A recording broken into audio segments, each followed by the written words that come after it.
The gunshot echoed across the park like a crack of thunder, sending pigeons exploding into the air and freezing every heartbeat in place. In the same instant, a golden brown dog tore free from its leash, sprinting toward a man holding a weapon.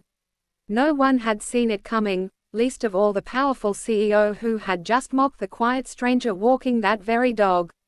Ethan Cole had everything money could buy: a glass-walled penthouse, a black luxury car, a reputation that made people straighten their backs when he entered a room.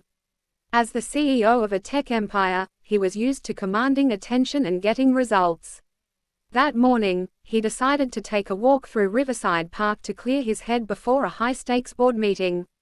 He strode along the paved path in an expensive coat, speaking sharply into his phone, barely noticing the world around him.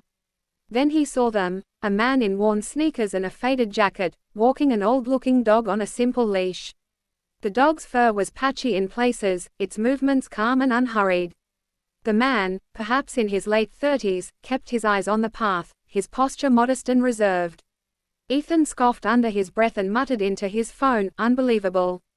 Some people really have no ambition. Look at this guy, probably spends his days doing nothing but walking that mutt." The man heard him. He paused, met Ethan's eyes for a brief moment, and gave a polite nod. "Good morning," he said softly. Ethan didn't respond. He turned away, smirking, unaware that he had just dismissed a life he knew nothing about. The man's name was Daniel Reyes. 2 years earlier, he had been a decorated K-9 officer, serving alongside his partner, Max, the same dog Ethan had just mocked. They had been inseparable on the force, saving lives, chasing down criminals, and trusting each other with a loyalty deeper than words. But everything changed the night Daniel took a bullet meant for a child during a robbery. The injury ended his police career, and Max was retired soon after due to age and joint issues. Now Daniel lived quietly, working part-time at a hardware store and spending his mornings walking Max through the park. It wasn't glamorous. It wasn't impressive to strangers. But to Daniel, it was a life built on gratitude, for surviving, for companionship, for the simple peace he'd almost lost. Minutes after Ethan passed them, the calm of the park shattered. A man in a hoodie burst from behind a row of trees, clutching a pistol. He grabbed a woman's purse and shoved her to the ground. Screams erupted. People scattered in panic. The armed man ran straight toward the main path. Ethan froze. His phone slipped from his hand and hit the pavement. For the first time in his life, his money, his influence, his status, none of it could protect him. The gunman locked eyes with him, raising the weapon. Before Ethan could even scream, Max broke into a run.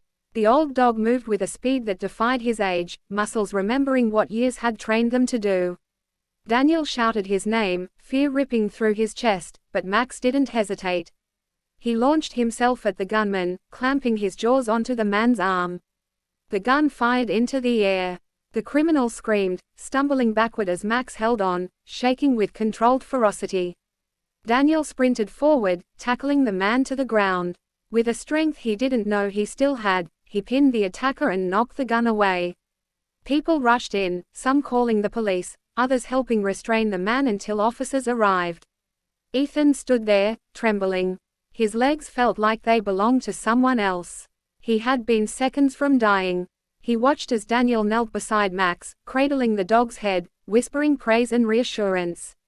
Max's breathing was heavy, but his eyes were steady, proud. When the police took statements and the ambulance arrived to check on everyone, Ethan finally found the courage to approach Daniel.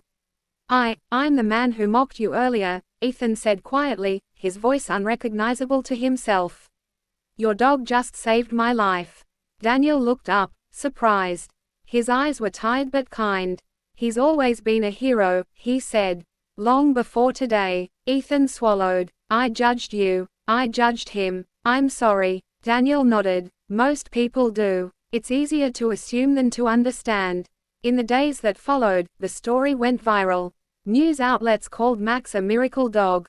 Reporters wanted interviews. Social media celebrated the retired K-9 who took down an armed criminal. But the story that stayed with Ethan wasn't about heroism, it was about humility. He visited Daniel a week later, bringing a bag of high-quality dog food and a check he hesitated to hand over. For Max's medical care, he said. And, for you, Daniel pushed the check back gently. I appreciate it, but we're okay. Ethan shook his head. Let me help, please. I owe you both more than I can ever repay. They talked for hours that afternoon. Daniel told him about his career, his injury, the quiet life he now lived. Ethan told him about his own loneliness, the pressure, the emptiness he felt despite his success. For the first time in years, Ethan felt grounded. Months later, Ethan funded a community program for retired service animals and injured officers, inspired by Daniel and Max. He named it the Second Chance Initiative. And every morning, when Ethan walked through Riverside Park, he did so differently, slower, more aware, nodding to strangers, sometimes stopping to pet dogs.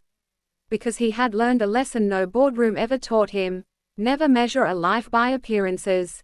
You never know the quiet hero walking right past you.